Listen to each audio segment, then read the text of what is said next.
O Eterno, abençoado seja o seu nome, o seu poderoso nome.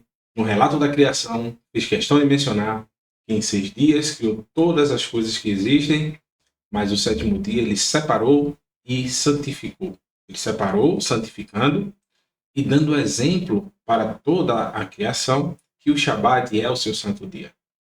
Outra vez, quando ele entregou a sua instrução, a sua Torá, desde o Monte Sinai para o povo de Israel, como um caminho a ser seguido, ele escreveu com a sua mão, Zahor et Yom HaShabbat Lekadish.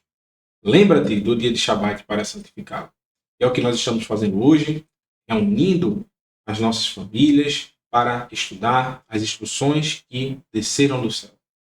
Palavra do Eterno que foi entregue como caminho para a humanidade.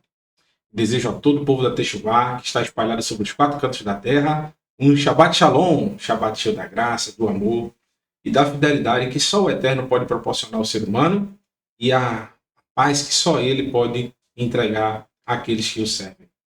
Que nós estejamos debaixo da sua graça, como nós estudamos ontem à noite, né? Que a condicionante, essa recompensa por obedecermos ao Eterno é justamente estarmos debaixo da sua graça e da sua proteção poderosa. Então, dando continuidade, nesta manhã, nós vamos tratar de um assunto muito importante.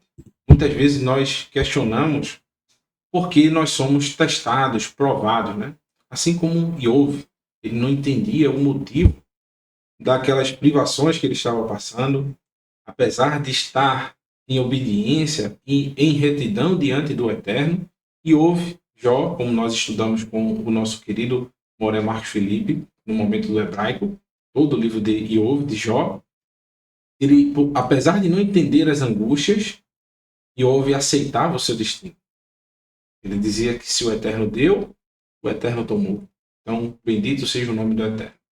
Então, muitas vezes, nós passamos por provações, por privações, e nessas privações e provações é que nós vamos aumentar a nossa emuná, a nossa confiança diante do Todo-Poderoso. Então, está aí a porção Ekev, calcanhar, e quer dizer também recompensa, ou uma escolha que vai ser colocada diante de nós.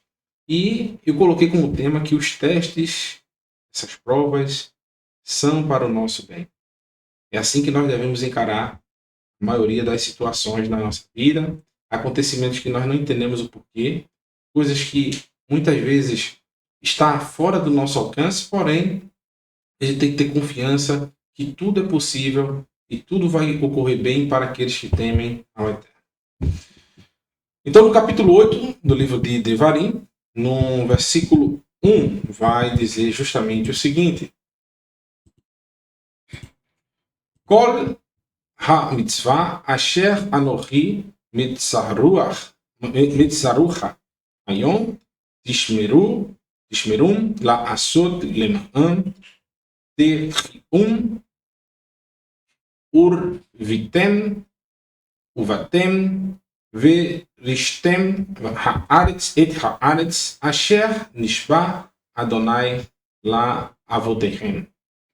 Obedeçam a todos os mandamentos que eu entrego a você hoje, para que vivam, aumentem em número, entrem e tomem posse da terra que Adonai, seu Elohim, jurou aos seus antepassados. Então, a condicionante, essa recompensa, para que eles continuassem permanecessem na terra, como a gente viu ontem à noite, e como o Moré Felipe muito bem explicou também no estudo do Shabbat da semana passada, pela manhã, a condicionante para permanecermos na vida é a obediência aos mandamentos. Nós não chegamos à vida por causa da obediência, até porque, pelo que eu saiba, ninguém aqui nem conhecia os caminhos da Torá. Nós recebemos a graça do Eterno, o perdão imerecido, porque nós abandonamos as antigas obras e agora nós estamos em novidade no nosso mover, andando conforme a Torá do Eterno. Então, nós não somos salvos porque nós guardamos o mandamento. Nós somos salvos pela graça do Eterno e, como consequência dessa salvação, nós obedecemos ao Eterno. Então não existe o legalismo na fé. Se você espera, irmão, minha irmã, meu irmão, porque você guarda o Shabat, porque você não come um determinado tipo de alimentos, porque você ajuda o necessitado, porque você faz A, B ou C mandamento. Por causa disso é que você é salvo. Você foi salvo porque você guardou esses mandamentos. Isso é legalismo.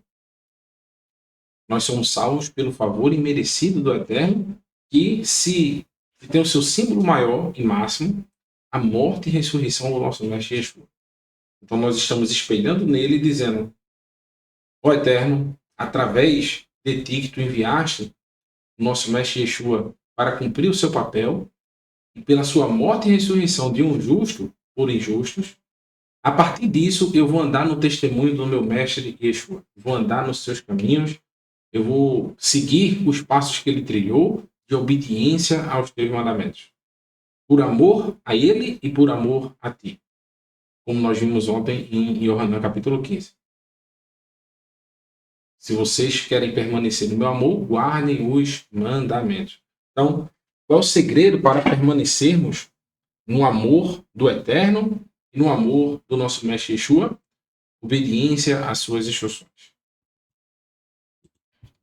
Então, obedecer esses mandamentos que foi entregue naquele dia, como a gente também viu ontem à noite, né? No livro de Devarim ainda, no capítulo Deuteronômio 29, Moshe, para que não restasse dúvidas, ele diz: mas essa aliança que eu falo não está restrita somente a hoje, está também para todos aqueles que ouvirem posteriormente a vocês. Ou seja, todo aquele que leu a Torá e entendeu que deve guardar as instruções, essa aliança também é oferecida àquele ouvinte. E ouviu e guardou. E a partir do momento que ele guardou, ele praticou. Então, a sequência é essa: ouvir, guardar, praticar. Nunca é só ouvir. Ah, eu conheço a Torá, eu já ouvi falar sobre ela. Não. É ouvir, guardar no coração e praticar. Muita gente também ouve e guarda, mas não pratica. Fica escondido, né? É como Yeshua diz, né?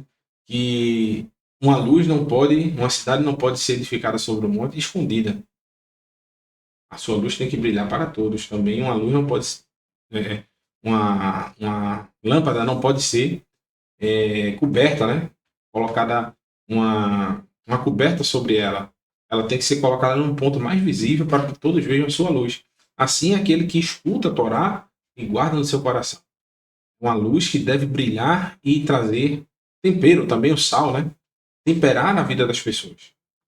Imagine aquele almoço que as nossas esposas prepararam, né? Para esse Shabat. Tá lá, você vai comprar o sal e você compra um sal insípido. Ela vai lá, tempera a galinha com sal, né? Coloca a medida correta e aquele sal não tem sabor, não salga a comida na medida certa. Então, quando você for comer, tá aquela comida insossa, sem alegria, né? Que o sal representa. Então, assim a vida de todos aqueles que ouvem a Torá e guardam no coração, ela tem que ser praticada para que ela possa trazer sabor à vida das pessoas que estão à nossa volta. Estava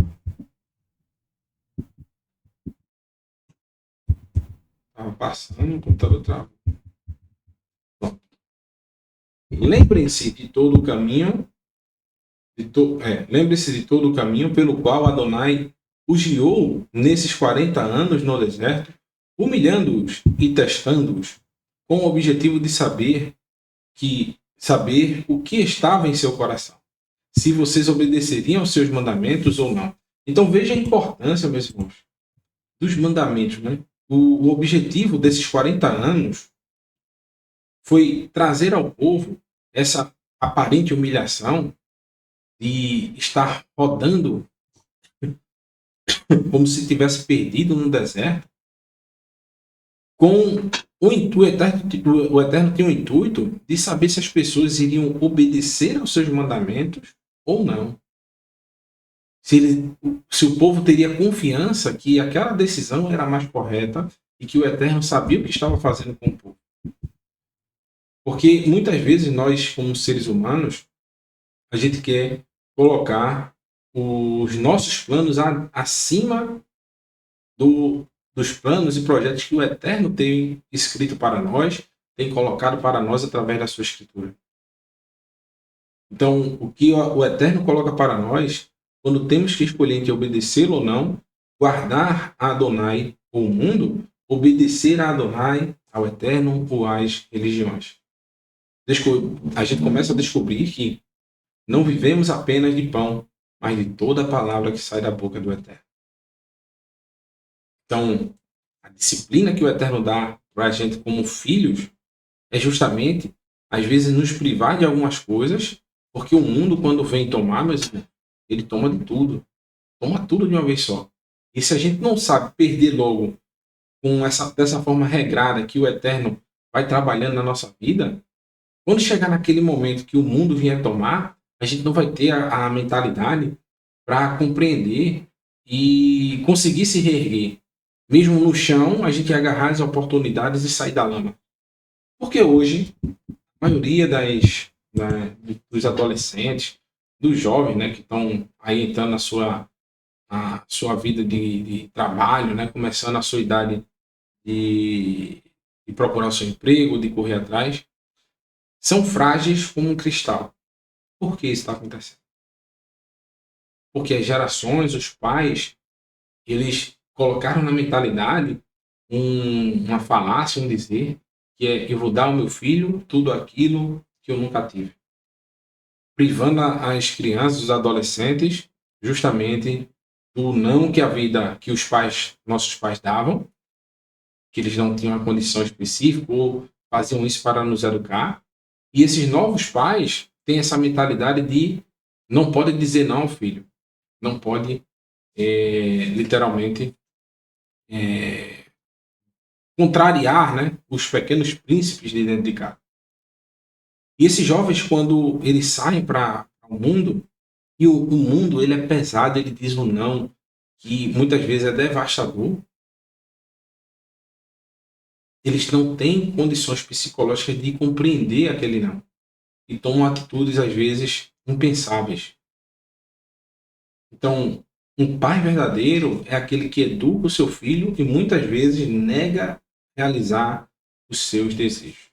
Então, o Eterno dá esse exemplo aqui na Escritura, que o povo queria ir direto para a terra de Canaã, porém o Eterno disse que eles não estavam prontos ainda, e que eles tinham que passar 40 anos no deserto, que à vista de todos seria uma honra, e foi realmente uma humilhação, né? Eles estavam ali se humilhando perante o Eterno, porém o Eterno estava testando para ver se eles estariam prontos para obedecer os mandamentos ou não. Até porque, como a gente viu no versículo 1 do capítulo 8, que a condicionante para que eles permanecessem na terra de Canaã é o quê?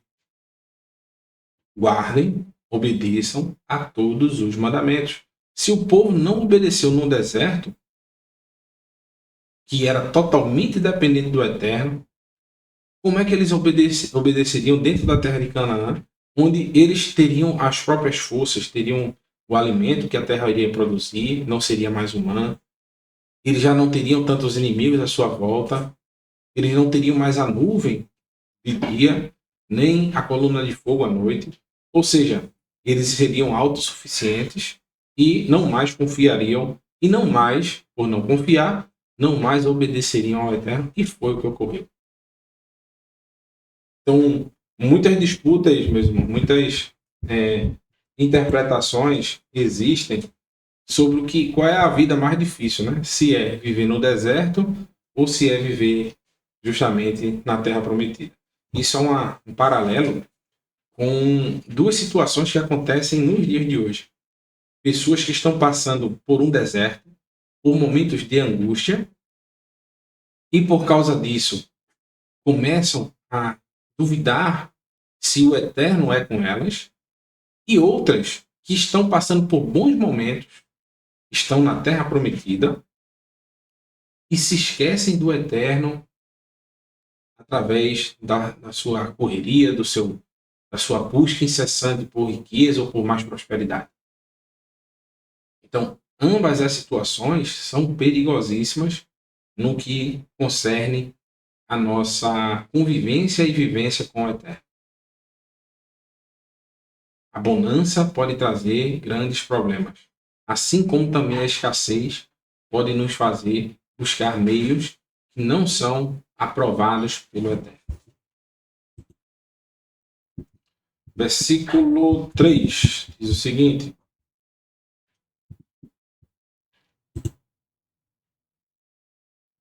Vai vanerha, va yariveha,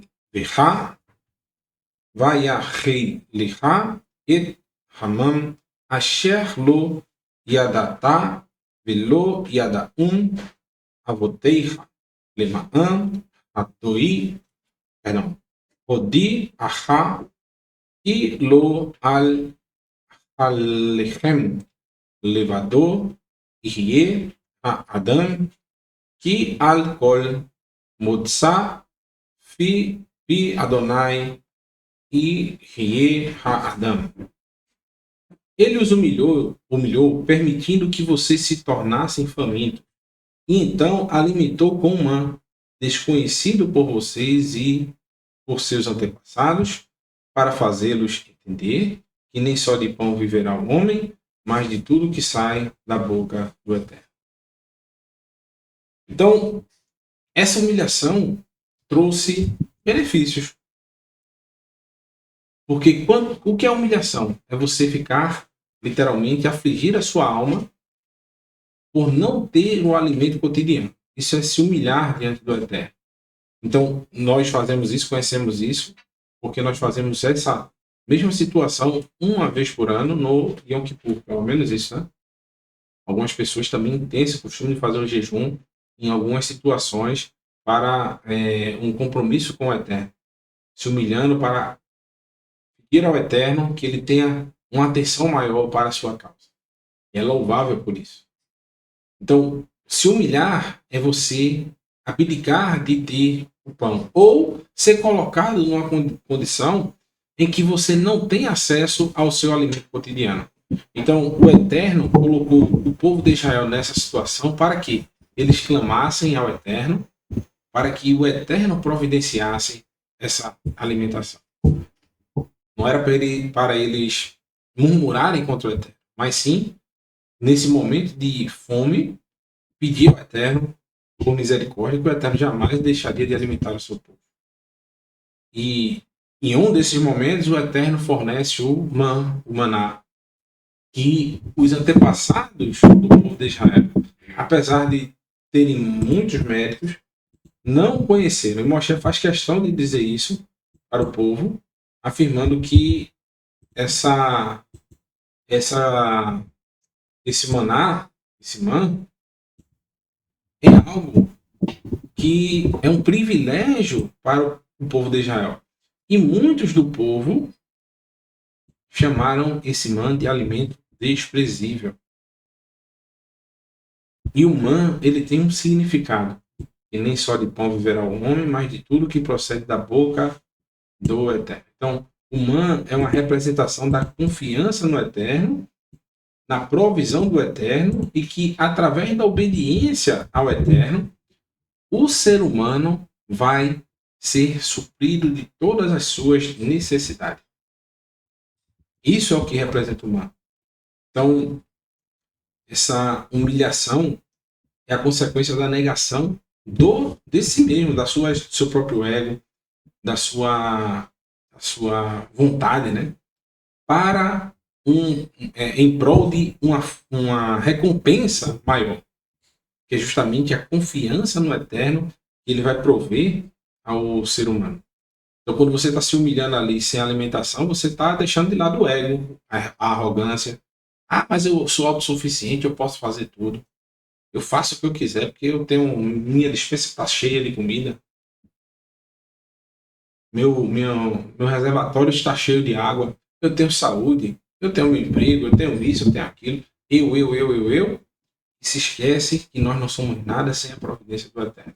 Assim como Jó era um homem que estava abastecido de tudo, um homem riquíssimo, famoso, e que do dia para a noite tudo foi levado dele, menos algo que estava dentro dele, que era a confiança no Eterno.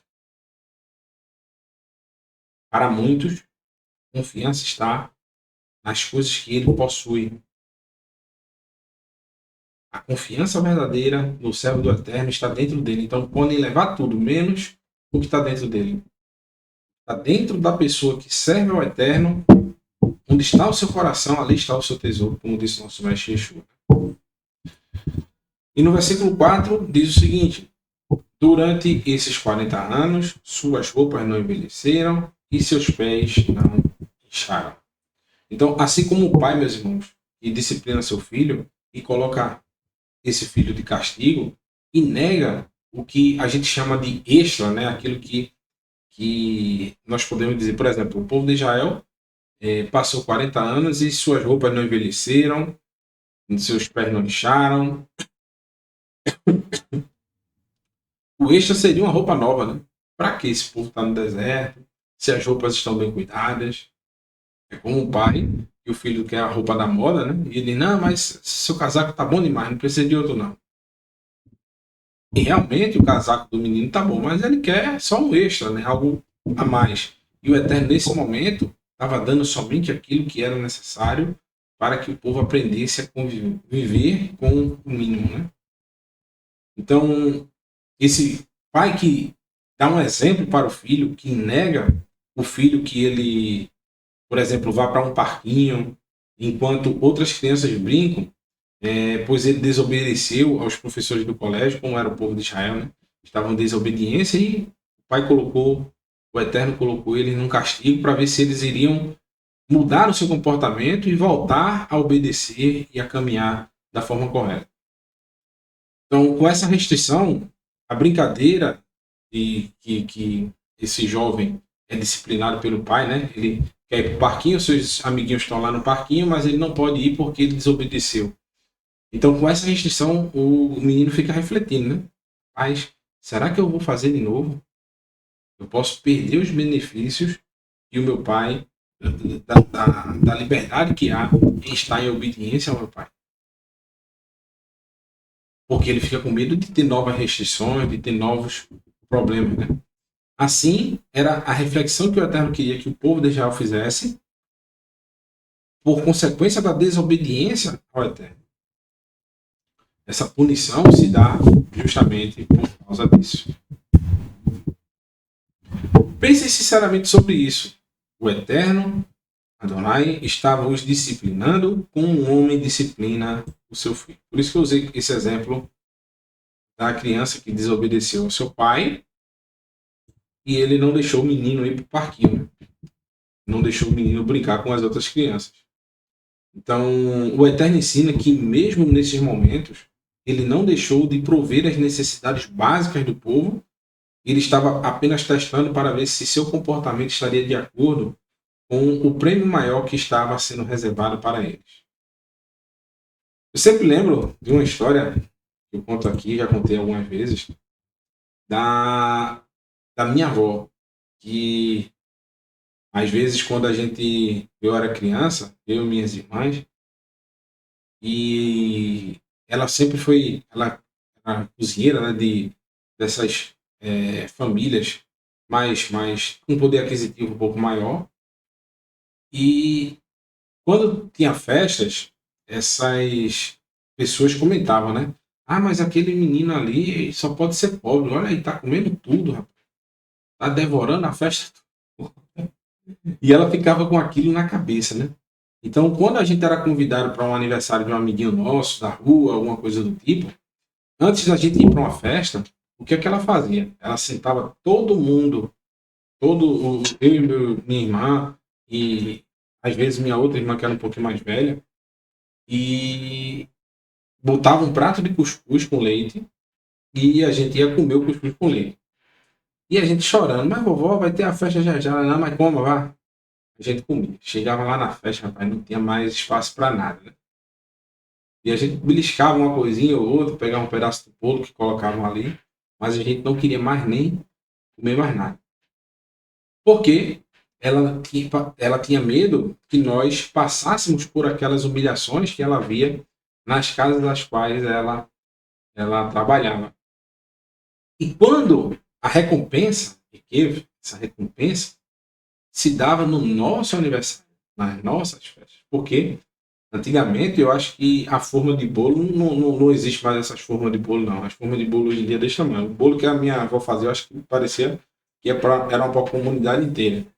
Era um bolo gigante e a gente era o primeiro, não tinha esse negócio de dar o primeiro para A, B ou C. Ela cortava uma fatia de bolo enorme, botava na mesa e coma, se esbanja aí na comida.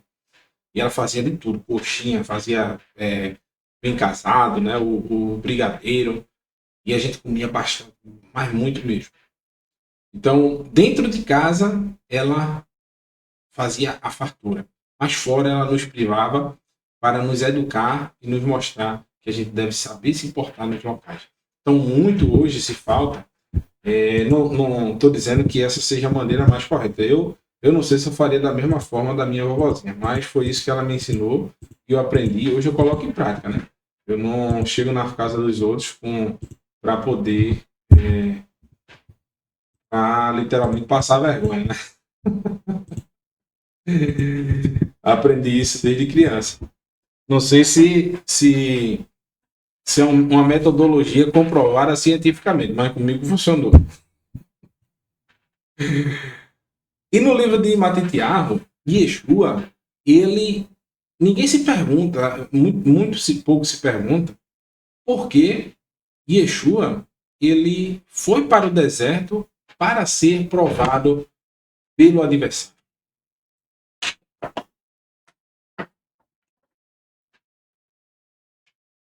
Todos os passos de Yeshua, meus irmãos, está totalmente ligado às Escrituras. Olha o que diz no livro de Matitiahu, no capítulo 4, versículo 1 em diante.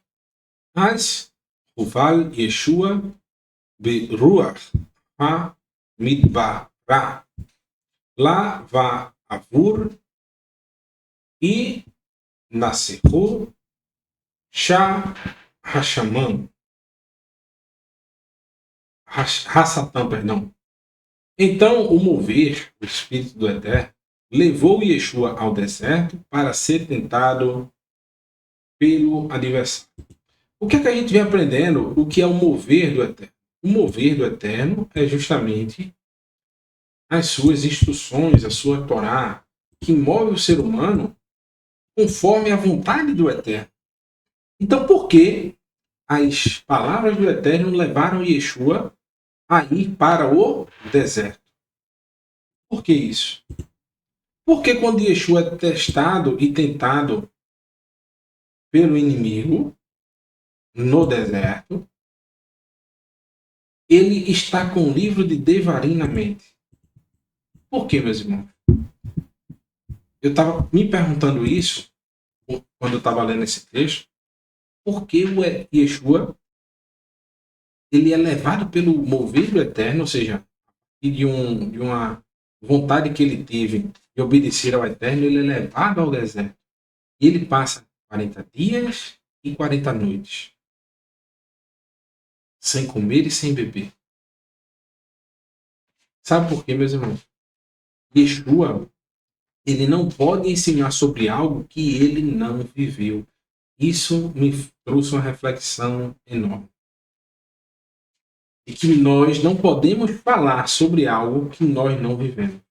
Melhor nós ocultarmos nossa opinião em dar opiniões sobre algo que nós não vivemos. Se eu não, pelo menos não vivi aquela situação, eu não posso aconselhar a pessoa, eu não posso emitir meu julgamento, né? Eu posso até aconselhar, perdão, mas eu não posso emitir um julgamento sobre. É como a história de duas pessoas que estavam em uma briga judicial e foram até o juiz, né? Isso é contado pelo Talmud. E a alegação desses dois vizinhos, um dos vizinhos disse, olha, as folhas da árvore desse meu vizinho caem no meu quintal. E o vizinho que tinha a árvore, né, que as folhas estavam caindo no quintal, olhou para o juiz e disse: olha, mas ele come dos frutos da árvore quando ela está dando fruto. Eu já vi ele comendo.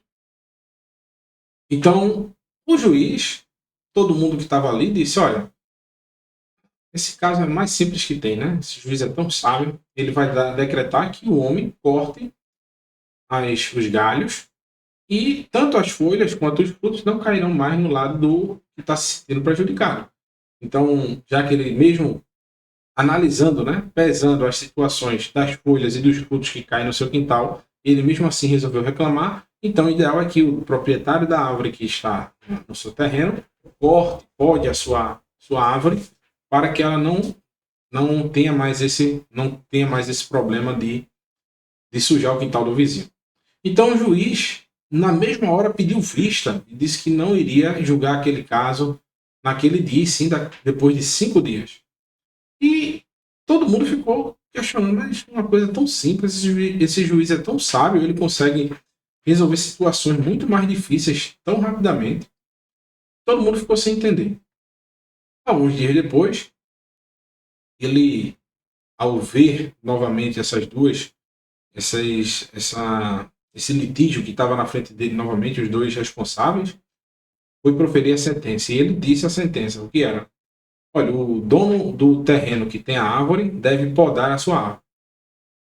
E todo mundo ficou sem entender por que ele demorou 5 dias para poder resolver aquilo. Então, questionaram a ele, mas, mestre, por que você não disse isso no mesmo dia, que é uma coisa tão óbvia? Ele disse o seguinte: eu lembrei que na minha casa tem uma árvore nas mesmas condições. Então, eu resolvi ir até o meu vizinho e perguntar se estava o incomodando, e ele disse que sim. Então, eu fui primeiro contratar uma empresa para poder podar a árvore e, posteriormente, assim que o problema estava resolvido, agora eu posso proferir a sentença. Então, ele precisou viver e corrigir a si mesmo para, posteriormente, ele poder aplicar um julgamento isento da causa. Assim é Yeshua nesse caso. Ele vai até o deserto, porque ele jamais poderia dizer que o povo de Israel falhou em determinadas ações, sem que ele tivesse passado pela mesma experiência, ou até se colocando não como o povo de Israel, que enquanto Moshe estava 40 dias no monte sem comer e sem beber, o povo de Israel estava embaixo do monte, no deserto, mas tinha condição de comer e beber, e mesmo assim se prostituiu. E Yeshua se coloca no deserto sem comer e sem beber, para provar que era possível, se privando e se humilhando, né, como o Eterno humilhou o povo. Como é que ele poderia falar que o Israel errou se ele não foi humilhado como o povo de Israel foi? Ele se provou da mesma maneira que Moshe se provou, que foi 40 dias e 40 noites, sem comer e sem beber, para poder, aí sim, o seu ministério começar e ele ter autoridade para poder ensinar sobre o que é a dependência do Eterno. Ter confiança no amor do Eterno e na sua proteção. Então, é uma dica que eu dou a todos vocês, que antes de proferir um determinado julgamento sobre um fato que chega até você, que você primeiro analise a sua vida para que depois profira uma sentença. No versículo 2 diz o seguinte: depois de Yeshua ter jejuado durante 40 dias e 40 noites, sentiu fome. Então, Yeshua passa pelas privações de se humilhar, ser humilhado diante do Eterno e não ter condições de se alimentar, né? Não ter como se alimentar. O tentador se aproximou e lhe disse: se você é o filho de Elohim, ordene que essas pedras se transformem em pães.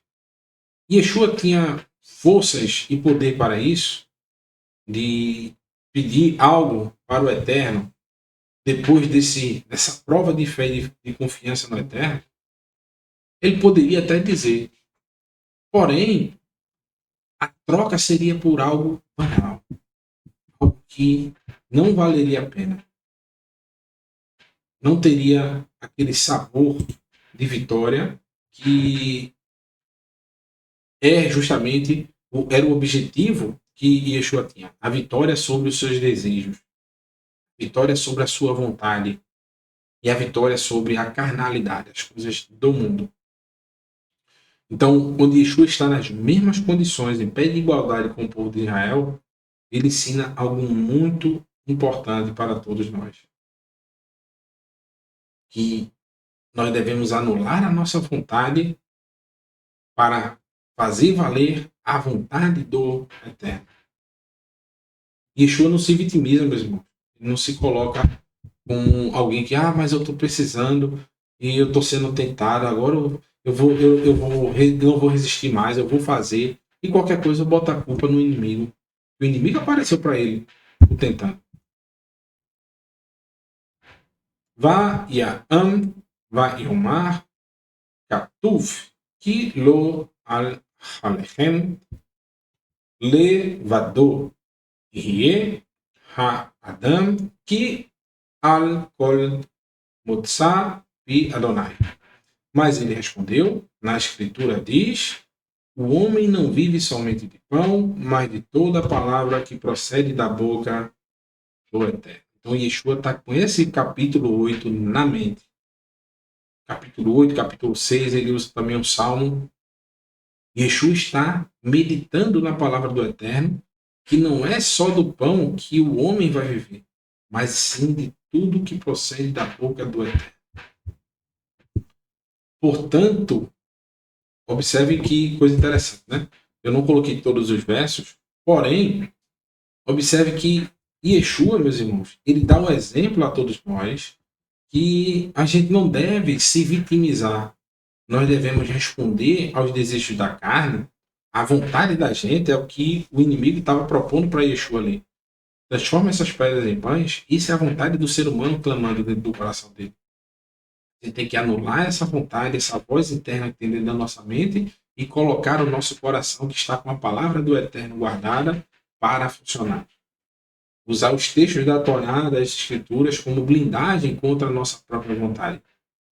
E dentro da mente dele está dizendo, olha, tu já pode, cara. Já passou 40 dias e 40 noites. Transforma essas pedras em pães. Então, o seu coração diz, nem só de pão viverá o homem, mas de tudo que procede da boca do Eterno. Se tiver de me alimentar, eu serei alimentado. Então, Yeshua usa a Torá para superar os seus desejos. E esse é o ensinamento do nosso mestre. Ele mostrou que devemos, em detrimento aos nossos desejos, obedecer às Escrituras, à Torá. Portanto, assim como ele agiu, devemos agir, meditando na Torá de dia e de noite, como o salmista Davi disse. Antes o seu prazer está na Torá do Eterno, e nela medita de dia e de noite. Assim foi Yeshua, ao ser tentado, estava com os livros de Salmos e Devarim em sua mente, meditando por 40 dias e 40 noites. Todos esses dias ele estava na sua tribulação, ele estava meditando na Torá do Eterno. Enquanto nós, meus irmãos, muitas vezes, por qualquer situação, nós abandonamos o Eterno e não confiamos na sua vontade.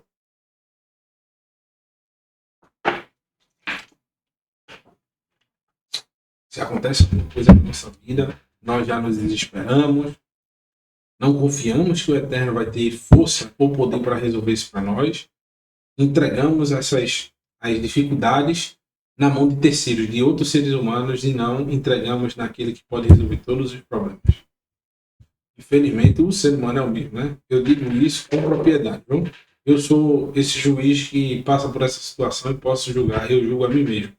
Eu sei que muitas vezes existem situações que só o Eterno pode trazer um resultado, mas às vezes a gente vai procurar a opinião de terceiros. E essas opiniões é que nos fazem perder a nossa confiança. Assim como no caso dos espias, né? O povo, alguns já tinham confiança de que o Eterno iria prover e fazer com que eles conquistassem a terra. Mas a partir do momento que eles pediram a opinião de outros seres humanos sobre o tema, aquela opinião foi contrária, já deixaram de acreditar no Eterno e passaram a acreditar no relato dos espias que trouxeram um mau relato sobre a terra de Canaã. No capítulo 8, versículo 6, diz o seguinte: Ve shamarta et mitzvot Adonai Eloheicha la lechet bi derachaiv u li re'a Otô. Portanto, obedeçam aos mandamentos de Adonai, seu Elohim, e vivam como ele os direciona e temam a ele. Então, Moshe está sempre linkando, né, que essa escassez, esses momentos de provação, mesmo em momentos de dificuldade, é preferível que nós obedeçamos ao Eterno, que essas circunstâncias não estão fora do controle do Eterno, não estão fora da sua poderosa mão. E mesmo que passemos por dificuldades, mesmo que o povo de Israel, ao entrar na terra de Canaã, passasse por algum momento de privação, isso não impediria o amor do Eterno de proteger o seu povo, de agir contra os seus inimigos. Moshe está novamente alertando: obedeçam os mandamentos de Adonai e vivam como ele os direcionam e temam a ele, independentemente das circunstâncias, se estiverem em tempos bons ou ruins, tudo está sobre a mão poderosa do Eterno. Pois Adonai seu Elohim os está conduzindo a uma terra boa, uma terra com riachos, fontes e água, que brota água das profundezas, em vales e em costas. Isso aqui eu sou testemunha disso. Ai, ai. Eu me lembro demais. Chegava nessas fontes de água que brotam da rocha, rapaz, não resistia não. Do jeito que eu tava, eu me jogava na água. Você tá no calor do deserto, tem uma água geladinha, mineral saindo da rocha, é algo impressionante. Então, eu particularmente não perdi uma oportunidade. E alguns dos professores, o Mauro Daniel, era o que mais me acompanhava, viu? O de Prísio também. Ia comigo nas loucuras. E é uma delícia, realmente. O Eterno, Moshe está falando sobre algo que ele não viveu. Mas ele está, veja, isso é fé. Isso é confiança. Moshe não entrou na Terra Prometida. Moshe não sabia se realmente existiam esses riachos, essas fontes de água que brotam da profundeza dos vales. Moshe não sabia disso. Empiricamente, ele não viu aquilo. Mas ele confiou de uma forma que essas promessas do Eterno, para ele, não eram vazias. Era como se ele já tivesse vivido aquilo. E quem acredita no Eterno deve ter essa mesma fé. Mesmo de não estar ainda no mundo vindouro, a sua vida hoje deve ser pautada pelas instruções que vão pautar o mundo vindouro. É isso que Yeshua disse, que se vocês quiserem viver no reino dos céus, ele já está no meio do povo. Eita, confusão aqui do gato. Deixa eu ver aqui, só um minutinho, meu irmão.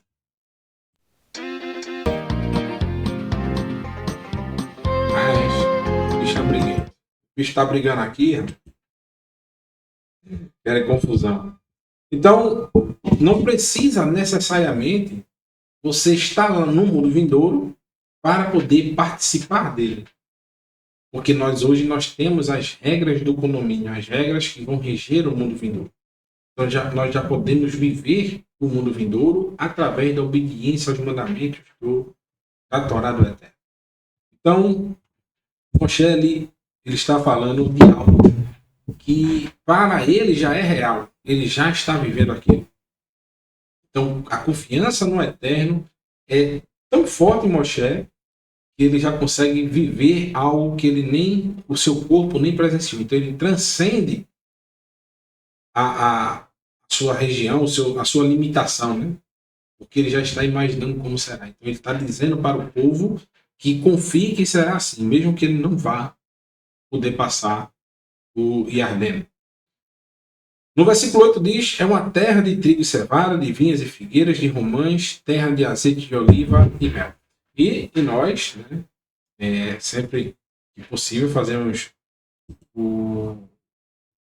a festa, né, as festas, com essas representações, né? Principalmente a festa de, se eu não me engano, vai vir agora de Yom Teruah. Deixa eu ver aqui. Acho que é essa mesmo. Me corrija se eu estiver errado, viu? E virou uma tradição do Teshuvah total a gente comer esses frutos. É uma dessas festas agora do mês. Então, observe que coisa interessante, meus irmãos. Então, relacionado a esses 7 frutos, nós fazemos uma correlação com os 7 braços da Menorá e com os 7 moveres, 7 espíritos, e o Eterno fala, que é relatado pelo profeta Yeshayahu, no capítulo 11, versículo 2, que diz o seguinte, né? O mover do Eterno repousará sobre ele, o mover de sabedoria e entendimento, mover de conselho e poder, mover de conhecimento e temor ao Eterno. Então nós temos o mover do Eterno e todos esses outros que nós relacionamos aqui. Então nós temos o primeiro braço com o braço número 7, que o primeiro nós podemos colocar, né, que é o trigo relacionado ao Ruach Binah, que é justamente o entendimento, juntamente com o braço número 7, que está relacionado com o mel, que é a provisão do Eterno, que é o mover de conselho. Então nós temos o pão, que representa o entendimento, que é a palavra do Eterno, as suas instruções, que são representadas por esse pão, que é o trigo, né? Que o Eterno mantém a vida em perfeita harmonia. Um ser humano sem o alimento e sem o conhecimento do Eterno está fadado a perecer. Então, da mesma forma que nós precisamos de pão, nós precisamos do entendimento do Eterno. Então, o mel, meus irmãos, representa a doçura, que é o conselho do Eterno. O Eterno, que o ser humano que bebe desse mel, vive em Shalom com todos os que estão à sua volta. Então, quando nós bebemos do mel, esse conselho do Eterno, nós temos essa provisão do Eterno e nós vivemos em Shalom com todos, nós trazemos doçura para a vida das pessoas. Nós sabemos aconselhar a pessoa para tomar as melhores decisões. E o braço número 2, que representa a videira, nós podemos combinar com a força, né? Justamente a videira que vai representar também essa força do Eterno em nossas vidas. Pois o Eterno é a força daqueles que são fracos. Em 2 Coríntios, capítulo 2, 2 Coríntios diz o seguinte: porque quando estou fraco, sou forte. Esqueci agora o versículo, vamos ter aqui. Então a videira representa isso, né, meu irmão? A videira, geralmente, ela para dar um fruto mais doce, ela é plantada em territórios mais arenosos e difíceis. Um solo mais duro, mais pedregoso, a videira ela tem uma peculiaridade que ela começa a dar frutos mais doces e de melhor qualidade. Então ela representa essa força que a palavra do Eterno tem para o ser humano, né? E em meio às dificuldades, o ser humano ele se renova e ele vai melhorar, aprender coisas novas e sair melhor de situações adversas. O braço número 2 está relacionado ao braço número 6, que é a cevada, que é o ruach da arte, que é o conhecimento do Eterno. Então, nós podemos associar a cevada ao crescimento, à saúde e crescimento. Que temos que conhecer os caminhos que são aprovados e trilhados pelo Eterno. Um ser humano que segue a palavra do Eterno terá seus ossos fortes, como diz o provérbio. Filho meu, não te esqueças da minha Torá, o meu coração guarde os seus mandamentos. Isto será saúde para o teu âmago e medula para os teus ossos.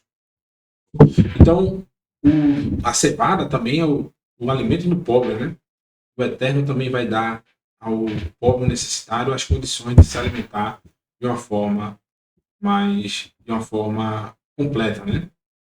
O braço número 3 conectado ao braço número 5. Então, a figueira, que é o Irat Adonai, que é o temor ao Eterno, está relacionada a figueira ao estudo da Torá. A gente vê isso, principalmente no livro de Mateus, Mateus e Tiago, quando fala que... Esqueci o nome dele, do discípulo, agora tem esse problema de memória, vocês sabem. Está estudando a Torá debaixo. Então, sem o estudo da Torá, meus irmãos, nós não poderemos temer ao Eterno. E o braço número 3 está relacionado ao braço número 5. O número 5 é a Romã, Rua Hormá, que é a sabedoria. Então, o direito à árvore da vida é relacionado à sabedoria. E a Romã, ela representa o quê? Os 613 mandamentos, é isso? Ela está conectada justamente esse estudo da Torá com a Romã, que são os 613 mandamentos. Por fim, o braço número 4, que é o azeite de oliva, que é o Ruach Adonai, que é a unção do Eterno e a manifestação da sua plenitude através de alguém que está praticando a vontade do Eterno em detrimento à sua vontade. Por isso que Yeshua era cheio do mover do Eterno. Porque ele anulou ao máximo a sua própria vontade para satisfazer a vontade do Eterno. Chegando ao ponto de, antes de morrer, né, de ser entregue para ser morto e posteriormente ressuscitar, ele diz, né? Eterno, se for possível, passa de mim esse cálice. Ou seja, a vontade dele era o quê? Se for possível, passe dele aquele momento. Porém, ele diz, mas que seja feita a tua vontade.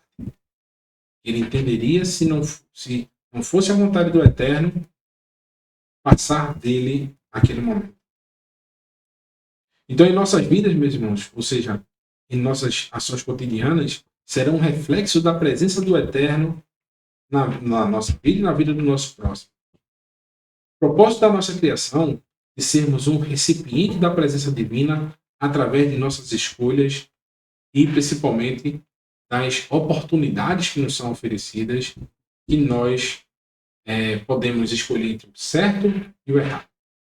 Quando nós escolhemos o certo, nós estamos nos preenchendo desse Ruach Adonai, do mover do Eterno. Bom, aqui está o estudo da Menorá. Nós vamos voltar ao livro de Devarim, agora no capítulo 8, no versículo 9. Deixa eu ver se eu coloquei aqui com áudio. Vamos perguntar. E no capítulo 8, versículo 9, diz o seguinte: Eretz asher lo ve-mishkenut tochal ba-chem lo tichi sach kol ba-eretz asher avaneach vare zel ume ha-areya tacher sov ni choshet. A terra onde vocês comerão alimentos em profusão, e nada faltará a vocês, terra onde as pedras contêm ferro, e as colinas podem ser exploradas para a obtenção de cobre. Então, Moshe está falando até das jazigos, né, de minerais que seriam encontradas na terra de Israel. Então, nós não podemos, meus irmãos, deixar de buscar obedecer a tudo o que o Eterno ordenou. Por quê? As condicionantes para eles saírem desse deserto, uma região que não tinha nada para oferecer a eles, e eles entrarem na terra prometida e permanecerem nela, seria obediência aos mandamentos. Por consequência dessas obediências, eles receberiam em troca grande recompensa, tudo isso que Moshe falou: água em profusão, jazigos minerais, alimentação, tudo isso estaria disponível para eles. Contanto que acontecesse o quê? Por isso, comam e sintam-se satisfeitos e abençoem ao Eterno, seu Elohim, pela boa terra que deu a vocês. Ou seja, não foi pelo braço forte do povo. A gente vai estudar isso hoje à tarde. E sim pela misericórdia do Eterno. Então, o sentimento que o povo deveria ter não era de, literalmente, de ego ou de uma sensação de que eles conseguiram aquela terra pela força que eles tinham, mas tão somente de gratidão ao Eterno, porque o Eterno que proporcionou tudo aquilo para eles. Foi a força do Eterno. Moshe vem falando, ó, vocês sabem que vocês são um povo menor, vocês sabem que lá existem pessoas de alta estatura, são cidades fortificadas, tudo isso, vocês vão serem preenchidos pela presença do Eterno, e ele vai à frente de vocês, e ele conquistará essa terra por vocês, contanto que vocês obedeçam aos seus mandamentos. Porém, quando chegarem lá, e vocês estiverem comendo e se fartando, abençoem o Eterno, seu Elohim, pela boa terra que ele deu a vocês. Moshe fala novamente agora sobre gratidão. Isso que a gente vai tratar. Gratidão.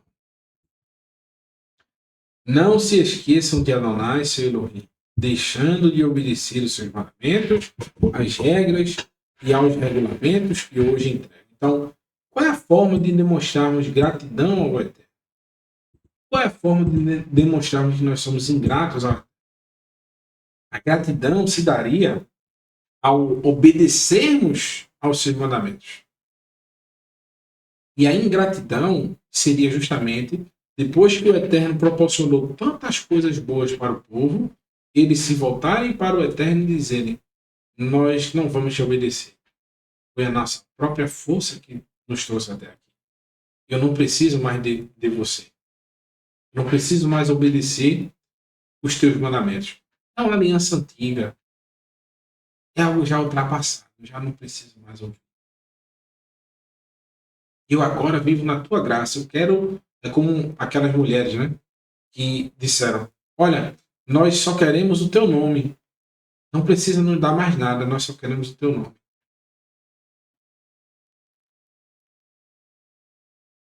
Isso é algo abominável. O ser humano que é ingrato. O ser humano que não tem gratidão. Não só falo com relação ao Eterno, mas falo também com relação ao nosso próximo. Gratidão, meus irmãos. Se alguém se lembra de você, nem que seja para lhe dar um bom dia, seja grato. Responda, fale com a pessoa. Se alguém abre uma porta para você, para que você possa crescer na sua vida, jamais seja ingrato para que essa porta não se feche. Se alguém te estende a mão quando você está caído, te dá o calcanhar para que você possa se apoiar e se levantar, não apunhar essa pessoa.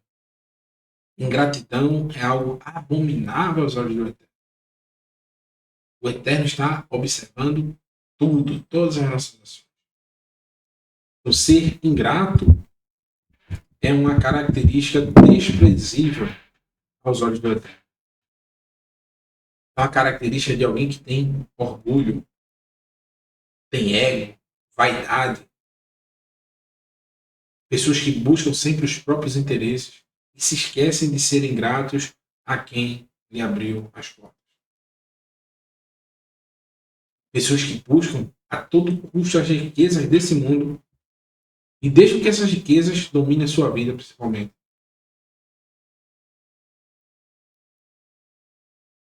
Isso é o que acontece quando a gente busca a nossa vaidade. É por isso que eu disse, existem duas linhas perigosas. Tanto quando você está no deserto, totalmente dependente das circunstâncias que o Eterno criou. Muitos não aceitam esse passar por esse deserto.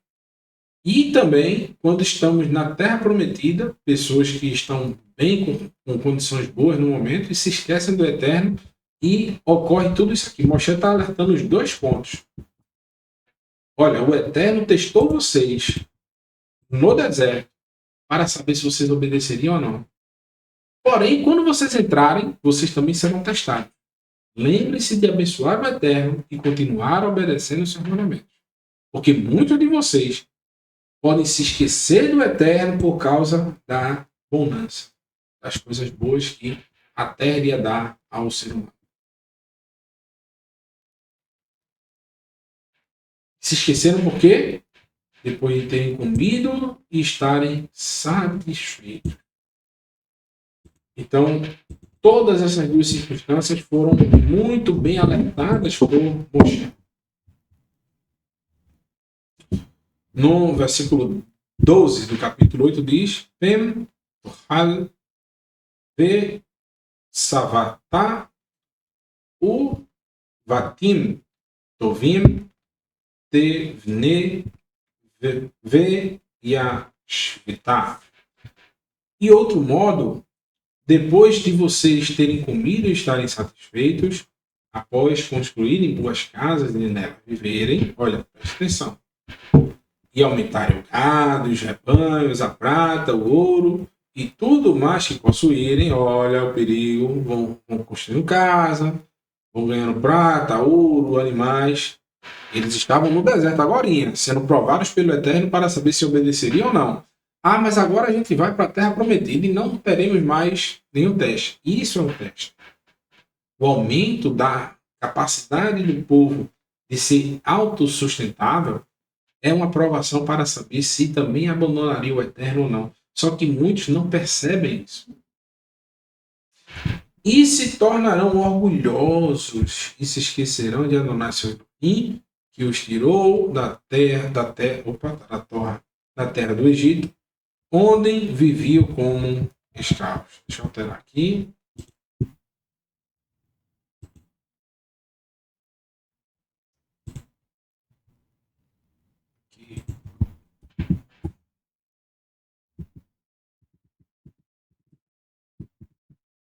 Pronto.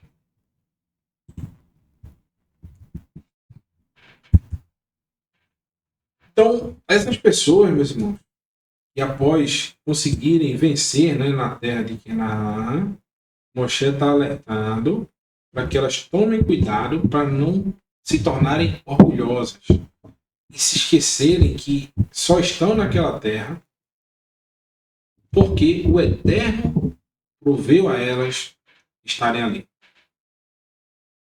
São pessoas orgulhosas que criam deuses que, na sua maioria das vezes, são elas mesmas. Se acham acima de qualquer pessoa ou do próprio Criador.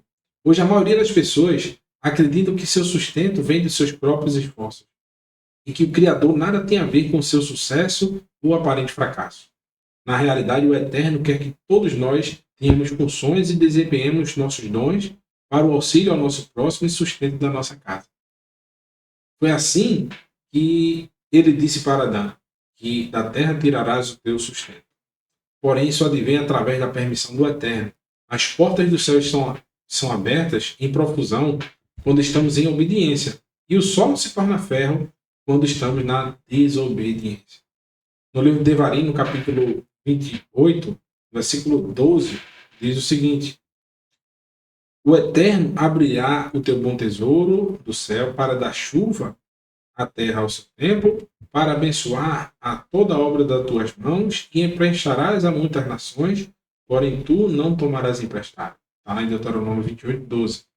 Porém, no capítulo 28, versículo 23, diz: Os teus céus que estão sobre a cabeça serão bronze, e a terra que está debaixo de ti será ferro. Ou seja, se as pessoas, se o povo de Israel fosse obediente, eles teriam alimento em profusão e emprestaria a muitos, mas não tomaria emprestado. Porém, se eles estivessem em desobediência à Torá, o céu se tornaria bronze e a terra se tornaria ferro, ou seja, não ia vir nada para eles. Então, o orgulho, meus irmãos, cria justamente um obstáculo entre o Eterno e o ser humano. Deixa eu olhar aqui. Vamos embora, vamos adiantar.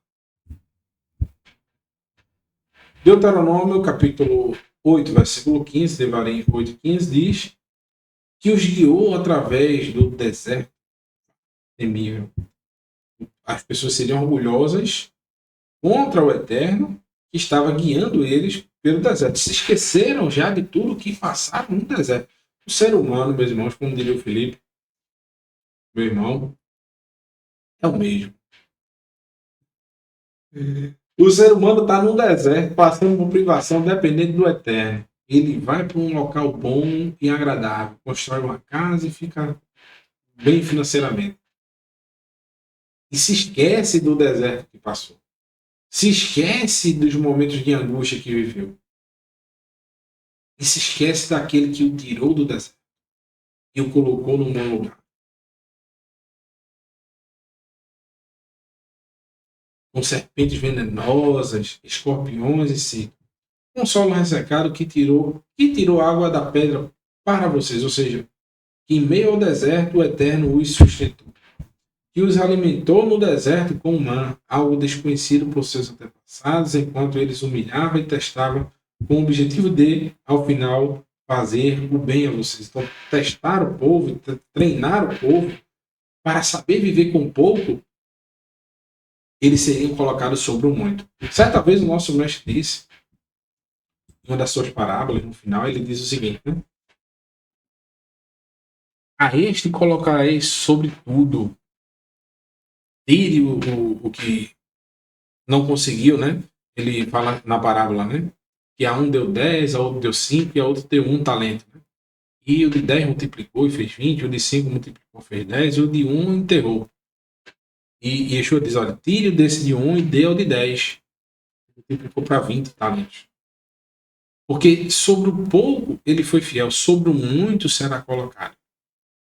Então se nós somos fiéis no deserto, nós teremos a capacidade de sermos colocados sobre o muito. Porém, se sobre o muito nós formos infiéis, nós seremos colocados no deserto. Isso é uma constância na vida. Nós devemos aprender em meio às condições à nossa volta, não mudarmos o nosso testemunho de confiança no Eterno. Se estamos no deserto somos fiéis. Se estamos na bonança e na terra de Canaã, passando por momentos bons, nós devemos ser fiéis ao Eterno. Isso é fidelidade emuná shelemá, uma confiança completa. Fé completa no Eterno. Versículo 17. E pensarão em seu coração, meu poder e a força da minha mão me deram esta riqueza. Esse texto, meus irmãos, é tão atual. As palavras de Moshe aí. Muitos até hoje pronunciam. Toda vez chega aqui para ficar se analisando. Eu estou estudando a escritura, eu não paro. Muitos, até os dias de hoje, pensam dessa maneira. Que são justamente a própria força das suas mãos que fizeram com que ele alcançasse um sucesso ou um insucesso.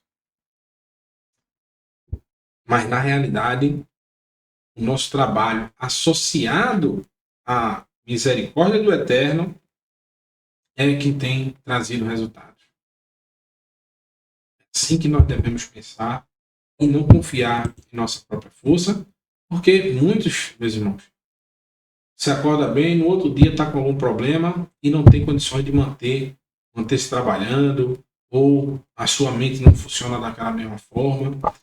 A idade chega, todos nós vamos passando por um momento de dificuldades, mas o Eterno, ele é estável. Quem está com ele vive uma vida estável.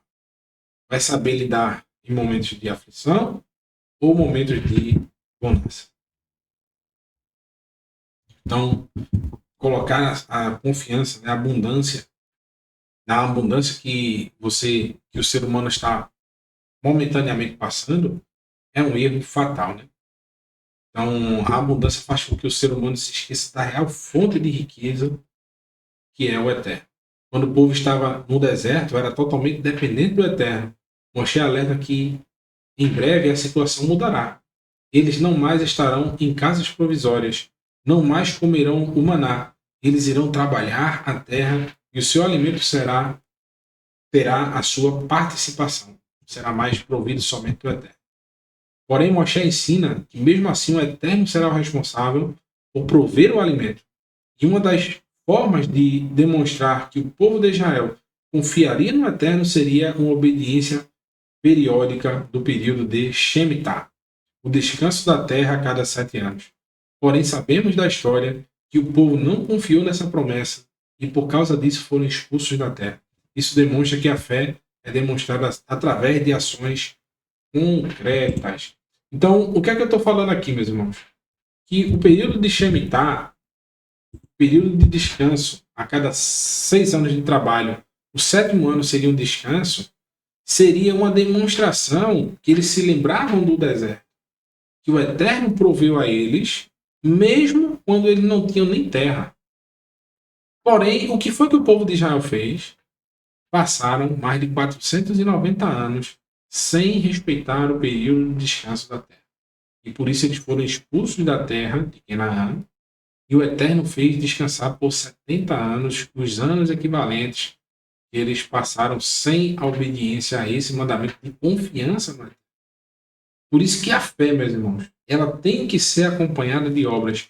Muitos dizem ter fé no nosso Mestre Yeshua, porém não demonstram frutos conforme o próprio Yeshua estabeleceu como um parâmetro de justiça que é a Torá. Por isso que em alguns textos dos escritos nazarenos diz o seguinte, né? O machado está posto à raiz. Toda árvore que não der bom fruto será cortada e lançada no fogo. Então, o machado está sendo posto na raiz. Vamos ver quais são as obras que passarão ou que não passarão. Eu mostrei isso aqui.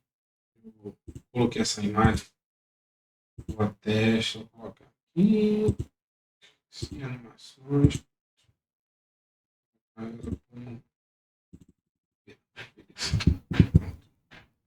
Olha que imagem maravilhosa. Essa foto, eu chorei tanto, cara, quando eu vi essa imagem.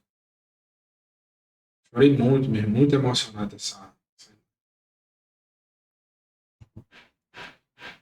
Você vai entrando para fazer uma visitação e você encontra essa imagem. Eu quero ver se eu consigo ampliar. Deixa eu ver se tem alguma forma de ampliar isso. Tem. Não sei se vocês estão conseguindo observar aí. Amplia aqui. Isso, vai. Pronto. Olha os pés dessa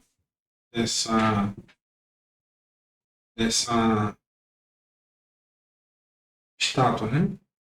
Foi colocada no banco. Estão furados. Então, isso é uma imagem do livro de Mateus, capítulo 25, versículo 31 em diante. Quando Yeshua, o nosso mestre, ele diz, né? Quando o Filho do Homem vier com todos os seus santos anjos e se assentar no trono da sua glória, ele reunirá os bodes e as ovelhas. E as ovelhas ele colocará à sua direita e os bodes à sua esquerda. Então ele dirá para as ovelhas: Vinde a mim, benditos do meu Pai, pois tive fome e me deste de comer, tive sede e me deste de beber. Estava nu e me vestisse. Estava preso e foste me visitar. Então as ovelhas lhe dirão: Mas Senhor, onde nós te vimos com fome e te demos de beber, por sede, né? Então eu lhes direi: Quando fizeste a um desses pequeninos, a mim o fizeste. O amor demonstrado ao Eterno e ao Eterno é o amor que nós devemos demonstrar ao próximo. Então, se nós dizemos que amamos ao Eterno e também dizemos que amamos ao legado de Yeshua, nós devemos seguir as palavras do nosso mestre, que diz que o auxílio ao próximo não é um auxílio vazio. E Yaakov, seu irmão, ele, na sua carta, ele fala abertamente sobre isso. Algo que deveria penetrar nos nossos corações e fazer morada, literalmente, que é um auxílio ao próximo, sem que ele nada em troca e sem que haja alguém para validar aquilo ali. Ou seja, você ajudar ao próximo sem saber, às vezes, a melhor doação é aquela que nem a pessoa que recebeu sabe quem deu. Porque ela não tem a quem agradecer, ela vai agradecer a quem? A quem merece honra e glória, que é o Eterno. Porém, se você vai ajudar alguém e é necessário que você apareça, é melhor que ninguém esteja vendo aquilo ali. Yaakov, Tiago capítulo 2, que é o mesmo nome, né? Yaakov é o mesmo nome da porção, só muda do nosso do patriarca também, Yaakov, mas na tradução dos escritos nazarenos está Tiago, né? Mas é o mesmo nome de Jacó, Yaakov, que é o mesmo nome dessa porção, Akev, mão do calcanhar, né? Tiago capítulo 2, 14 diz: de que adianta, meus irmãos, se alguém dizer que tem a fé, se não tiver ações que comprovem? Esse tipo de fé é capaz de salvar? Ou seja, muitos dizem que tem fé, mas eu digo, a pergunta que ele faz é: se a salvação não vem de obras, como está escrito nas cartas de Shaul, né? Não vem de obras para que ninguém se glorie, né? Efésios capítulo 2. Por que Yaakov está falando sobre justamente que existem obras que vão comprovar a tua salvação? Que se você não tiver obras que comprovem a salvação, a sua fé é incapaz de te salvar. Ou seja, você vai estar perdido. Porque é necessário que após a salvação, que é o ato de graça do Eterno que eu expliquei no início do estudo, nós tenhamos frutos que comprovem a nossa salvação.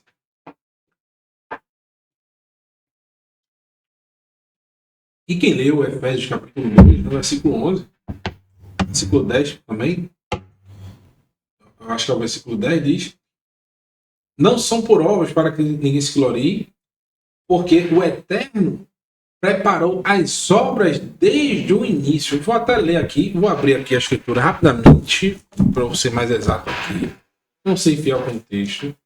Rapidinho, meus irmãos. A gente, no instante, vai ler aqui, para que a gente não seja leviano em falar sem comprovar, né? Então, Efésios capítulo 2, no versículo 10, se eu não me engano. Não, versículo 9 começa: vocês não são libertos por suas ações. Portanto, não tem do que se gloriar. Aí no versículo 10 ele diz: ó, não são pelas suas obras, né? Não são por suas ações. Porque somos feitos por Elohim, criados em união com o Mashiach e Yeshua, para a vida de boas ações, de boas obras, já preparadas por Elohim para serem realizadas por nós. Ou seja, não são pelas nossas próprias obras e boas ações, mas sim por obras que já foram pré-definidas pelo próprio Eterno desde o início. Ou seja, que obras são essas? Apresento a vocês a Torá, os 5 primeiros livros da Escritura. O Eterno falando para com o ser humano. Então, uma fé sem a comprovação, que é justamente a prática da Torá, ela pode salvar? Não. Aí ele vai dar um exemplo, sendo bem claro, né? Explicando e desenhando, depois desenhando a explicação e desenhando, desenhando a explicação, explicando o desenho e desenhando a explicação. Suponhamos que um irmão ou uma irmã não disponha de roupas ou de alimento diário. Vamos a o que Yeshua disse lá em Matitiahu 25, 31. E alguém diga Shalom, ou seja, isso é plenitude para você, você está tudo pago, está tudo tranquilo, vai dar certo. Tenha Shalom, tenha calma, vai dar tudo certo. Sim, mas cadê o se coçar, se ajudar, né, o próximo? Aqueça-se e alimente-se bem, sem lhe dar nada do que necessita. Que bem há nisso. Ou seja, você está falando, mas não fazendo, não ajudando. Da mesma forma, a fé por si mesma, se não for acompanhada de ações, está morta. Que ações são essas? Se vocês lerem todo o capítulo 2 de Jacob, está falando da Torá da liberdade. Lei da liberdade, né? Segundo as traduções. Que é a Torá. Como Davi disse, né? E no Tehillim, Salmo 119, versículo 45. Andarei em liberdade, pois tenho buscado os teus mandamentos, tenho buscado os teus preceitos. No capítulo 8, ainda devarim, voltando, né? No versículo 18 diz: não. Lembrem-se de que Adonai seu Elohim. Lembrem-se de Adonai seu Elohim, pois ele é quem dá a você força para obter riqueza. Ou seja, não sejam como loucos, não sejam indoutos de pensar em seu coração. O meu poder é a minha força que me deram isso, que me fizeram chegar e estar em boas condições hoje. Moshe está dizendo, não. Lembrem-se de Adonai seu Elohim, pois ele é quem dá a vocês força para obter riqueza. Com que objetivo? Aí vem a parte principal. Com o objetivo de confirmar a sua aliança. O único objetivo de alguém obter riquezas é para o auxílio ao necessitado e confirmar a aliança do Eterno. Usar os bens para o auxílio ao próximo. É possível alguém ter condições boas condições financeiras de ajudar o próximo? Sim. Contanto que ele use esses bens para o auxílio ao próximo, para que um irmão jamais passe necessidade à sua volta. Não estou dizendo você, a pessoa que está bem, abastecer a pessoa de tudo, mas auxiliá-la em suas dificuldades e necessidades, tornar a vida dela mais tranquila e sem que ela passe por privações, por exemplo, de alimentação, uma conta de luz que esteja faltando, um tratamento médico. Temos que nos importar, criar um laço de comunidade com todos que estão à nossa volta e nunca deixar o nosso irmão passar por um momento de privação. Com o objetivo de confirmar a aliança feita com seus antepassados, como acontece no dia de hoje. Se vocês se esquecerem de Adonai seu Elohim e seguirem outros deuses, lhe servirem e os adorarem, eu advirto que de antemão que com certeza perecerão. Então, como a gente viu, até com Moré Felipe, servir a outros deuses é simplesmente não guardar a Torá. Qualquer um que diga, olha, você não precisa mais guardar as instruções do Eterno conforme Yeshua ensinou. Você já está servindo a outros deuses. Aquela pessoa se tornou um Deus para você. Porque você está sendo contrário à vontade do Eterno.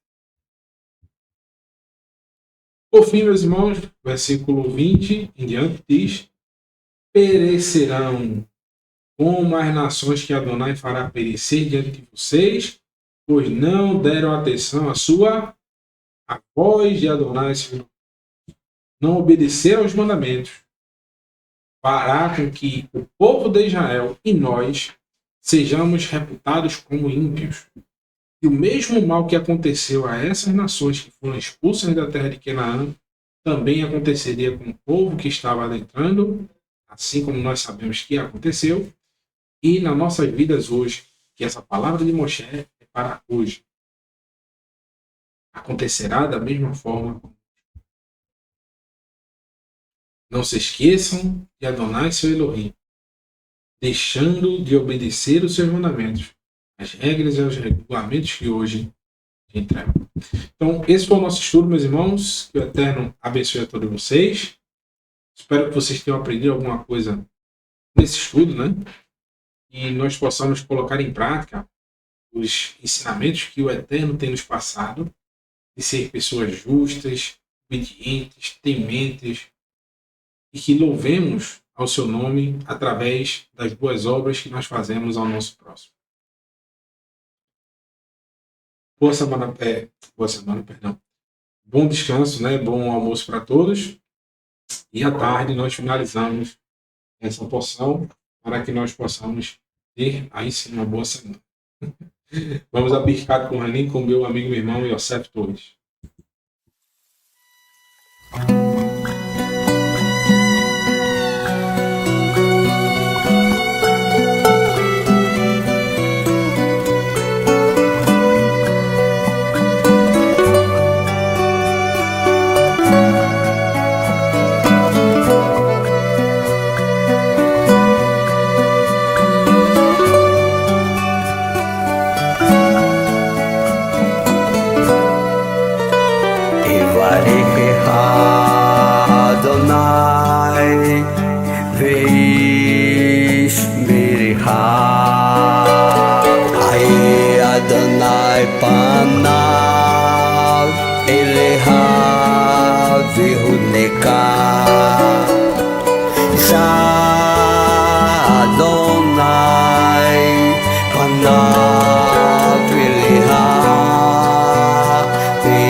Que o Eterno te abençoe e te guarde, resplandeça Adonai o seu rosto sobre ti e tenha misericórdia de ti. Levante Adonai o seu rosto sobre ti e te conceda Shalom, paz, saúde, prosperidade, bem-estar, segurança, alegria e felicidade que vem de Adonai, Beshem Yeshua Hamashi, em nome de Yeshua, ungido, escolhido do Eterno. Amém. Shalom, meus irmãos, até daqui a pouco, viu?